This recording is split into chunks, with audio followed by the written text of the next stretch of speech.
એક ઘેરી જંગલમાં સુમેળી વાયુ અને વિવિધ પ્રકારના પાંદડા સાથે ઢંકાયેલી એક સુંદર વન ધરાવતી હતી. આ જંગલની અંદર મોટા અને નાના વૃક્ષો વચ્ચે એક જૂની, ઘડીલું ગુફા છુપાઈ રહી હતી.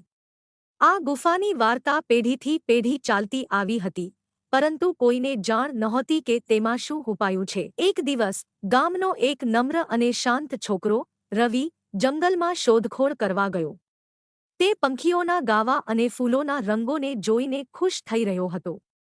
રવિના હૃદયમાં હંમેશા તદ્દન ખજાનો મળવાની આશા હતી, પરંતુ તે સંશયમાં નહોતો કે ખરેખર કંઈક હશે. રવિ જ્યારે ગુફાની પાસે પહોંચ્યો, ત્યારે તેના મનમાં ઉત્સુકતા તીવ્ર થઈ ગઈ. તે ગુફામાં પ્રવેશ કરવું તોય દર્દભરી કથાઓની કિસ્સામાંથી કોણ જાણે તે રાંધવા જઈ રહ્યો હતો.